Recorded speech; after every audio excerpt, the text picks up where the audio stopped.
Почитувани граѓани, колеги пратеници. Еве веќе денес, трет ден, зборуваме, дебатираме за ребалансот на буџетот за 2016 година. Кога се носеше овој буџет, владата постојано зборуваше, кажуваше дека овој буџет е развоен буџет и дека во овој буџет има финансиски средства за се. Но за жал не испадна така. Овој ребаланс на буџетот за 2016 година го оценуваме како антиекономски и должнички буџет. Со ребалансот на буџетот за 2016 година власта ја втурна македонската економија и граѓаните во нови долгови во износ од 345 милиони евра, зголемувајќи го буџетскиот дефицит за цели 36 милиони евра, или од 3,2% од бруто домашниот производ на 3,6% од бруто домашниот производ. Економската логика и здравите политики налагаат кога веќе владата го задолжува народот, граѓаните, државата, тие средства треба да се искористат за капитални проекти кои што би придонеле за побрз развој на македонската економија. Но владата очигледно е скарана со економската логика. Иако го зголемува долгот преку буџетскиот дефицит и ги намалува капиталните расходи за цели 45 милиони евра, и го намалува проектираниот раст на бруто домашниот производ од 4 на 2,3%. Затоа се спротивставуваме на овој недомакински ребаланс на буџетот за 2016 година. Иако сметавме дека овој ребаланс на буџетот требаше да се повлече се до расчистување на законитоста на постапката за издавање на еврообврзницата од 450 милиони евра, но еве, вчера веќе слушнавме дека министерот за правда го потпишал оваа задолжување. Оваа еврообврзница од 450 милиони евра е издадена во момент кога во буџетот на државата во ставката странски заеми се планирани 370 милиони евра за цела 2016 година. Оваа влада постојано се фали дека приливот за придонеси во буџетот за 2016 година е поголем за 5,7%. Оваа влада префрла нови 9,2 милиони евра кон фондот за пензиско и инвалидско осигурување, што е доказ за загрижувачкиот дефицит на фондот и го доведува во прашање понатомошното сигурно и редовно исплаќање на пензиите.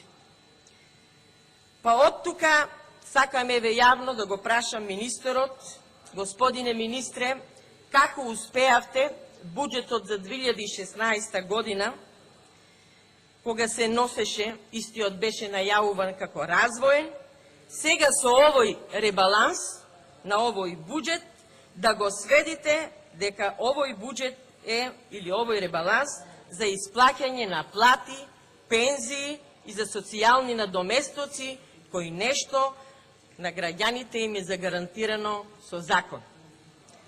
Оваа власт крати на основните потреби на граѓаните и со тоа продолжува и понатаму се повеќе и повеќе да ги осиромашува граѓаните и да го кочи економскиот развој на државата. Власта продолжува и понатаму да троши непродуктивно на милионски суми за барок, за споменици, милионски суми за палми, врби, за криминални провизии, за лични интереси. Со ваквото трошење на народните пари и водењето сметка да има повеќе пари за чоколадото на власта, а не за леп на граѓаните, а не за економскиот раст на Република Македонија и за жал за тоа ќе бележиме уназадување на економијата во нашата држава. Оваа влада ги намалува средствата за изградба и реконструкција на основни и средни училишта. Замислете, во 21. век имаме училишта и основни и средни училишта каде што условите не задоволуваат. Потоа, за високото образование, колку вложува оваа влада, имаме свеж пример овие денови, кога го донесовте законот за отварање на нов универзитет Дамјан Груев, без притоа во буџетот или сега во ребалансот на буџетот за 2016 година да има предвидено финансиски средства. Значи, финансиски средства нема предвидено ниту во буџетот, ниту во ребалансот на буџетот за овој универзитет, нула финансиски импликации. А при тоа кажувавте дека во овој универзитет ќе можеат да се запишуваат студенти во периодот 2016-2017 година. Повторно сте патени на лага. Потоа се намалуваат парите за изградба на водоводи и канализација за над 390.000 евра. Ги намалувате парите за развојните програми во здравството за 4,5 милиони евра, од кои што најмногу за изградба на нови болници и амбуланти во руралните средини. Ги намалувате парите за патиштата и инфраструктурата. Се намалени инвестициите во железничката инфраструктура за цели 23 милиони евра. Се намалени средствата за субвенции на земјоделците за 150 милиони евра. Но земјоделците добро знаат и им стана јасно дека оваа власт не ги остварува обеќањата пред граѓаните, се што им ветуваше не им излезе во пресред. Земјоделците знаат дека законите, кога ги предлагаше опозицијата во оваа собрание, а се однесуваа во интерес на земјоделците, оваа власт не ги поддржуваше. Потоа, земјоделците знаат убаво дека оваа власт знае да се фали, рекламира обично во време на предизборие, да дели субвенции, но фактичката состојба на теренот не е таа. Прошетајте, колеги пратеници од власта по теренот, да видите колку земјоделци, регистрирани земјоделци, не зеле пари за субвенции. Ги има многу. Господа од власта, кога не умеете да ги реализирате капиталните расходи, зошто им наметнувате нови долгови на граѓаните на Република Македонија и ја трошите иднината на идните генерации? Дека оваа влада не умее да управува и да реализира капитални проекти, се потврди и од Европската комисија, која го одзеде правото на владата да управува со средствата од ИПА фондовите, со образложение дека нема политичка волја и капацитет правилно да се искористуваат овие средства од ИПА фондовите. Еве ќе потенцирам пример и од мојата општина Радовиш. Во 2012 година општина Радовиш имаше изработено проект за изградба на пречистителна станица во општина Радовиш и 2 помали пречистителни станици во населените места.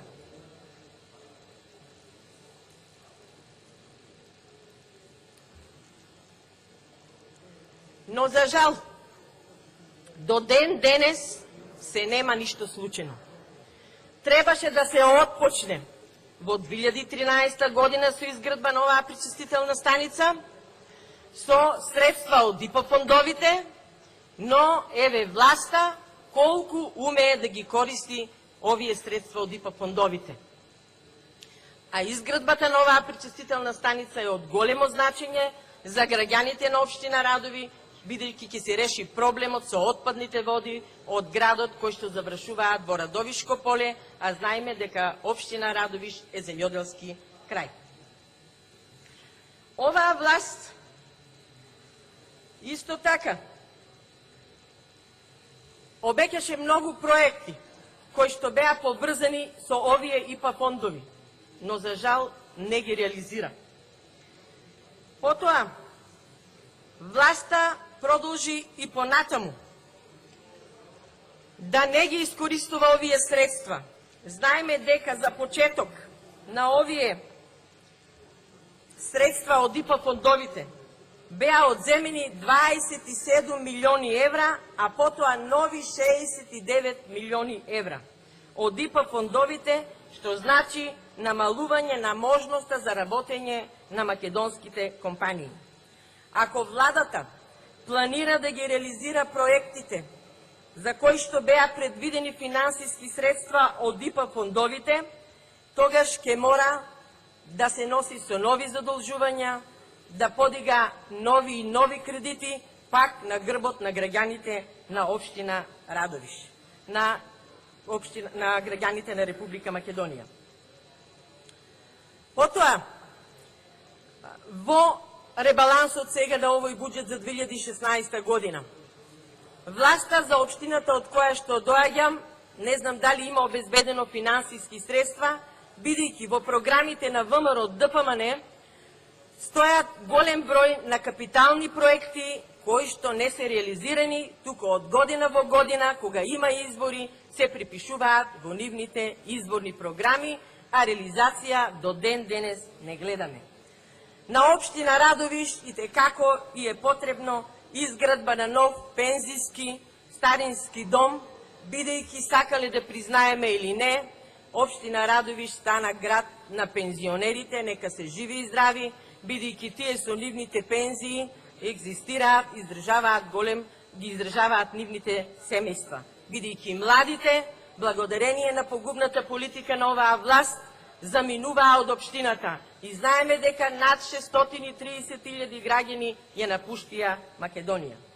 Потоа на Радовиш му е потребно и изградба на пункт за продажба за откуп на земјоделски производи, кои што граѓаните го очекуваат, бидејќи тоа оваа власт им го обека постојано многу години наназад. На Радовиш исто така му е потребно и изградба на брана на река Плаваја, која што ќе го снабдува градот со питка вода за пиење, а исто така ќе биде покриен и дел од Струмичкиот регион. Потоа и изградба на патот Радовиш-Берово преку Подареш и Смиланци. Потребно е изградба на нов здравен дом во кој ќе се вклопи и операционен блок, особено за гинеколошкото оделение, бидејќи од ден на ден ова оделение одумира и од ден на ден се помалку новороденчиња се раѓаат во Радовиш, туку морат заради страф од ризик да одат родилките да се пораѓаат во Струмица или Штип. И многу други проекти капитални кои ги обеќаше оваа влада во Радовиш, ниту еден ваков проект не се реализирани. Колеги пратеници, без промена во политиките, вкупниот дефицит ќе остане значително над 3% од бруто домашниот производ, со раст на долгот на општата влада ќе изнесува 50% од бруто домашниот производ, заедно со гарантираниот долг од јавните предпријатија кој ќе достигне 54% од бруто домашниот производ. Во актуелните 50% треба да се имат во предвид и сите овогодишни задолжувања, дел од нив поминаа во собраниска процедура, а за некои од нив директно одлучува владата, како што е случајот со новата еврообвртница од 450 милиони евра, што ќе биде реализирана до крајот на оваа година, за која Светска банка даде изјава дека само таа ќе го зголеми долгот за 4%.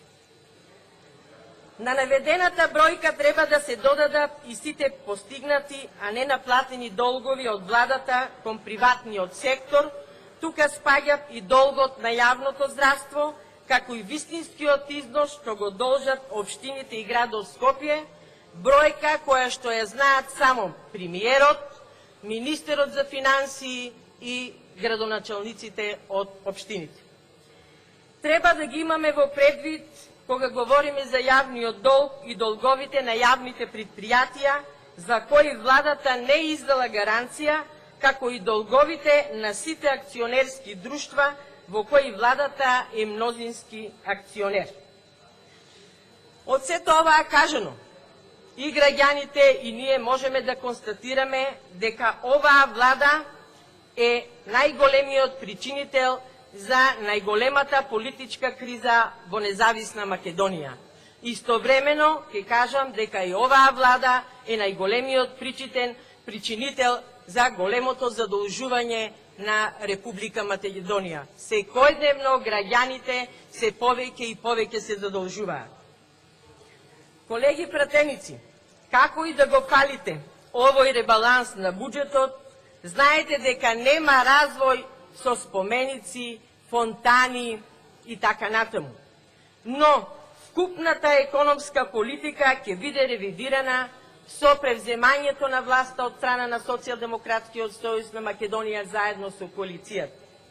Бидејќи оваа власт Македонија е претвори во финансиски зависник на задолжување на кредити, заеми. Но ќе ставиме крај на оваа политика, ќе ја запреме и наместо задолжување на сегашните и идните генерации, парите на граѓаните ќе се трошат рационално и во интерес на целиот народ. Затоа, ние, како опозиција, нема да го поддржиме овој ребаланс на буџетот за 2016 година, бидејќи овој буџет е за должнички буџет за сите граѓани на Република Македонија. Граѓаните повеќе не можат да трпат само долгови да исплакат, бидејќи дојдено е времето кога гладот го надвладеа стравот. Благодарам.